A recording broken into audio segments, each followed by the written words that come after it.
അന്താരാഷ്ട്ര കരകൗശല മേളയ്ക്ക് സർഗാലയ ഒരുങ്ങി. 15ഓളം വിദേശ രാജ്യങ്ങളിൽ നിന്നും 25ഓളം സംസ്ഥാനങ്ങളിൽ നിന്നും എത്തിയ കലാകാരന്മാർ കരവിരുതിൽ തീർക്കുന്ന മഹാ അത്ഭുതങ്ങളാണ് മേളയിലുള്ളത്.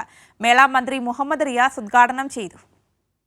ഈ മാസം 20 മുതൽ 2025 ജനുവരി 6 വരെയാണ് Iringal Sargaalaya arts and craft വില്ലേജിൽ വെച്ച് മേള നടക്കുന്നത്. മന്ത്രി മുഹമ്മദ് റിയാസ് മേള ഉദ്ഘാടനം ചെയ്തു.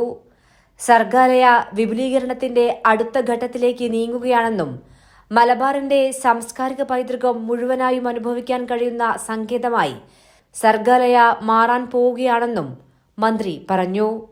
സർഗാലയ മുതൽ ബേപ്പൂർ വരെ നീളുന്ന ടൂറിസം സർക്യൂട്ടിന് 95.34 കോടി രൂപ അനുവദിച്ചത് ടൂറിസം രംഗത്തെ വളർച്ചയ്ക്ക് വലിയ മുതൽക്കൂട്ടായെന്നും മന്ത്രി വ്യക്തമാക്കി.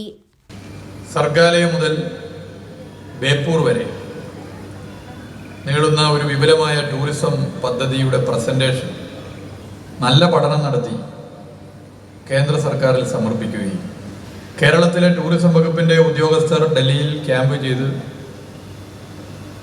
കേന്ദ്ര സർക്കാരിന്റെ ബന്ധപ്പെട്ട മന്ത്രിയുമായും ഉദ്യോഗസ്ഥരുമായും ഒക്കെ ചർച്ച ചെയ്യുകയും ചെയ്തതിന്റെ ഭാഗമായി Sargaalaya global gateway to Malabar cultural crucible എന്ന പദ്ധതിക്കായി 95 കോടി 34 ലക്ഷം രൂപ അനുവദിച്ചിരിക്കുന്നു.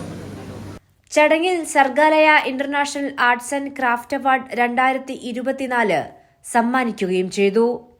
$700 മെമന്റോയും സർട്ടിഫിക്കറ്റും ബൾഗേറിയൻ കലാകാരി മണ്ടലീന പെട്രോവ ബോസ്ഹിലോവ അമീനും യൂത്ത് ക്രാഫ്റ്റ് പേഴ്സൺ അവാർഡായ $400 മൊമന്റോയും ഇറാൻ സ്വദേശി ഫത്തേമഹ് ആലിപ്പൂർ യൗസഫിനും മന്ത്രി സമ്മാനിച്ചു. ചടങ്ങിൽ PT ഉഷ MP അധ്യക്ഷത വഹിച്ചു. 15ഓളം വിദേശ രാജ്യങ്ങളിൽ നിന്നും 25ഓളം സംസ്ഥാനങ്ങളിൽ നിന്നുമെത്തിയ കലാകാരന്മാർ തീർക്കുന്ന കരവിരുതാണ് മേളയുടെ പ്രത്യേകത. കൈരളി ന്യൂസ്, കോഴിക്കോട്.